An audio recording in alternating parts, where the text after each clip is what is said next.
I call the member for Bowman.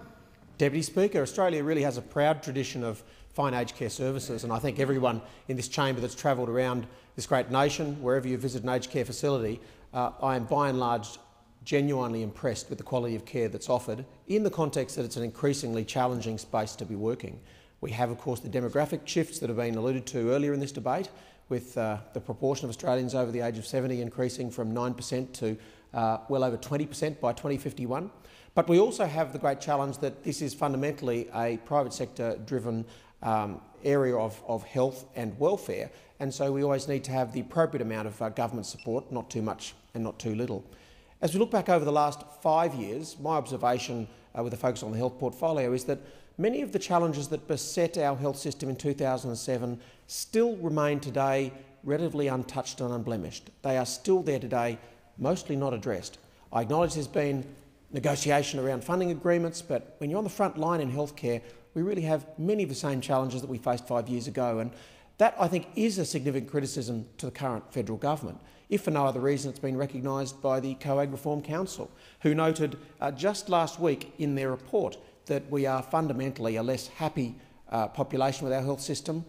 24% now waiting more than 24 hours to see GP, as compared to just 11% in 2010.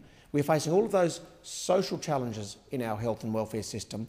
We are still waiting just as long for operations as we were in 2007. There's been some minor improvements in A&E through some performance payments, but by and large, we have a health system with very little change. Contrast that then with the aged care sector, a very different story. This has been a sector effectively in suspended animation, desperately in trouble, with only 40% of our providers in the black, and most of them holding on desperately by their fingernails, waiting for some kind of reform. When you're in free fall, Deputy Speaker, and facing ground rush, I accept you'll grasp for any kind of parachute you can. And in this legislation, it's already been clearly pointed out by speakers from the seat of Wentworth all the way through to Grey in some of the most remote parts of Australia, the challenges are the same. What we've seen is just a tricky shift where we've taken effectively money out of the funding instrument and we've moved it into a union recruitment tool in the guise of higher wages for staff who desperately deserve that. Now, everyone is smart enough to see that, and in my contribution I want to make sure that some of those observations are read into Hansard for posterity, because I have an enormous amount of regard, Deputy Speaker, for the Minister and his approach to many of his affairs. But I do find that this last-minute rushed arrangement that was rolled out in Western Sydney just a month ago was genuinely beneath him. And I think clutching around for an aged care facility in which you could make the announcement, not being able to find one, then choosing a church instead in the hope that perhaps some old people behind the Minister might make it look a bit like an aged care facility was patently ridiculous. There is very little support in the sector for the goodwill within this framework of bills, certainly not for the delegated legislation that's to come sometime later that none of us can yet read. But I acknowledge that many in that sector are desperate for anything. And when you're this late in the game, when services are this close to the bone, I acknowledge that they will grasp for anything. So what we have here effectively is an offer to increase wages in a context where many services are unable to pay it. And more importantly, no matter how much one offers in increased wage deals through union and enterprise bargaining agreements, if you're ripping it out first from the funding tool, then it's almost like a futile effort in a negative feedback loop where some centres will simply not be able to survive.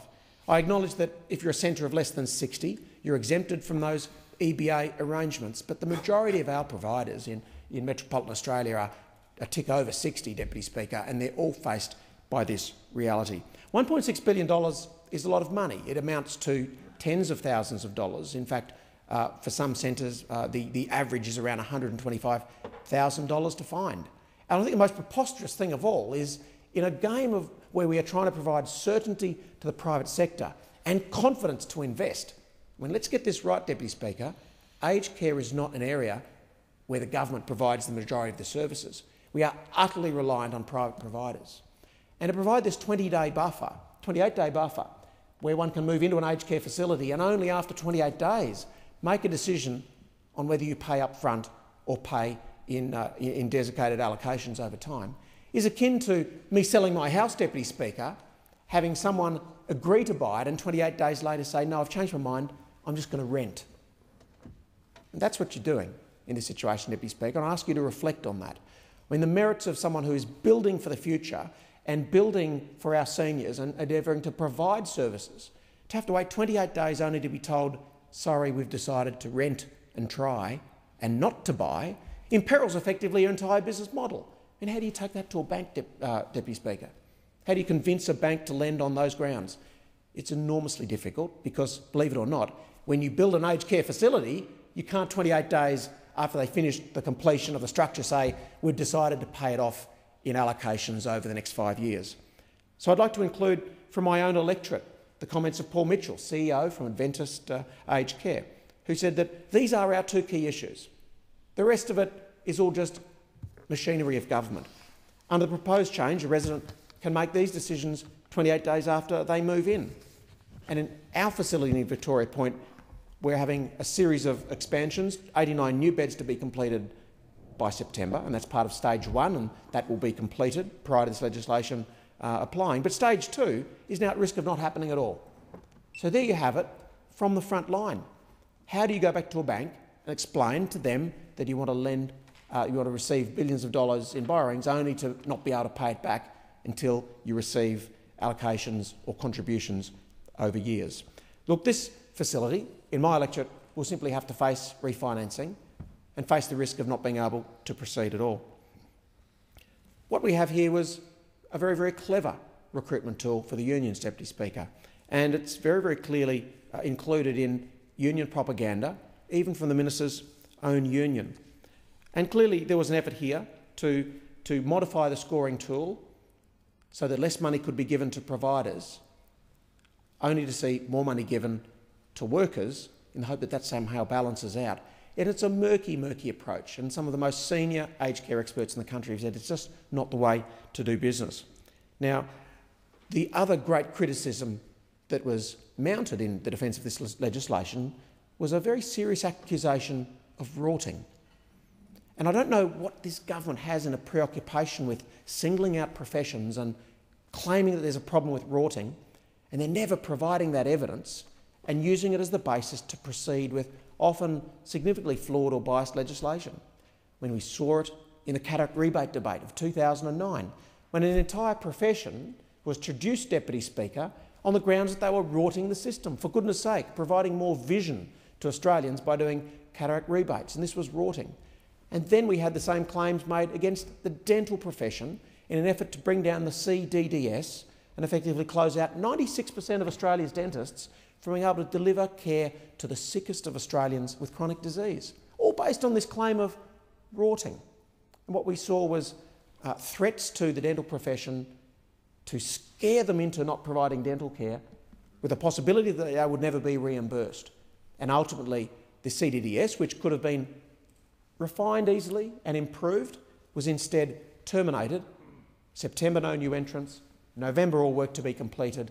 And the result of that, of course, is right now, Deputy Speaker, we see Indigenous Australians having to scavenge for $300 dental vouchers from public hospitals to get urgent dental work done.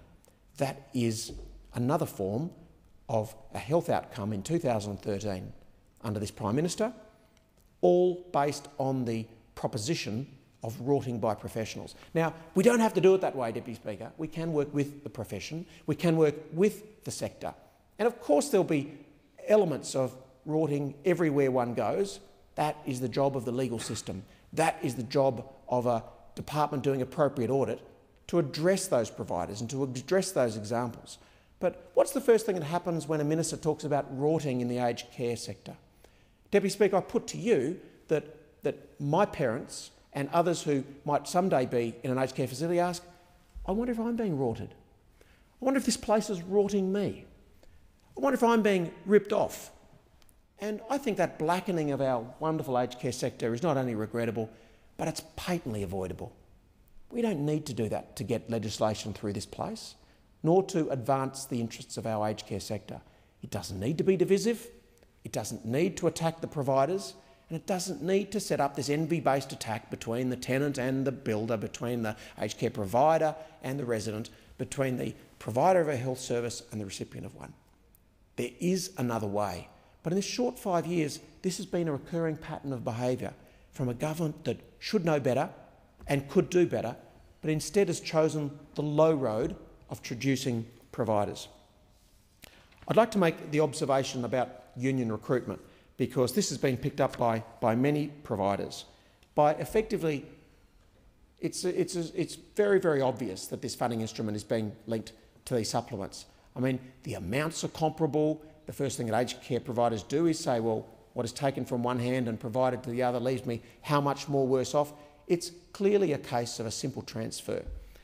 What we have is an obligation to enter into these enterprise bargaining agreements, and as I alluded to a little bit earlier, I wanted to read out exactly what appears in the Ministers' Union's own propaganda. And it simply says, most employees on award wages need to negotiate an enterprise agreement to get the pay rise. And it continues, to win a good agreement, all potential members are urged to join united voice, to speak with one voice in negotiations. It couldn't make it any simpler than that.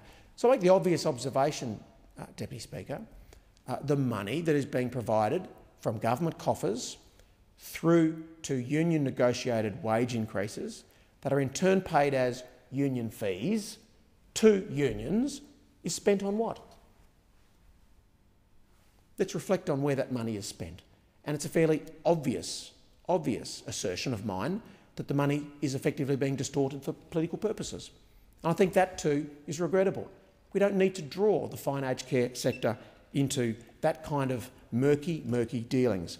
Now, it's not just me saying that. I did want to include the comments from Ray Glickman, who said we're effectively stripping money from the care of our frail older people, and not only that, but the only way to reassess the same care funds is to deal with unions. Our frail elderly being sold short. It's a reduction of existing funding by adding further pressure to an industry that's already at breaking point, and it'll inevitably impact on the wellbeing of the most vulnerable in our society. From Leading Age Services, LASA, the compact is strikingly similar to aged care reforms, and it's tinkering at the edges, and it really won't address the real issues faced by the industry. Effectively, older Australians have been shunted to one side, and this government is not producing care based on need at all, but it's delivering a system of aged care services with an imposed fiscal limit, and that's why every 73 minutes another Australian is denied access to aged care. And lastly, Catholic Health Australia CEO Martin Laverty, who I concede made balanced comments, but I wanted to take this comment in particular. A government contract for services should not, in our view, stipulate an industrial outcome. Aged care providers and their staff should be free to determine above-award employment arrangements at a local level, reflecting the circumstances of their own workplace. And it couldn't come any more clearly than that. Deputy Speaker, these should be way more than just administrative changes. They should be way more than shunting money into the pockets of our unions. Our aged care services are without doubt the finest in the world. They've waited for 5 years for this, and they should have received far better.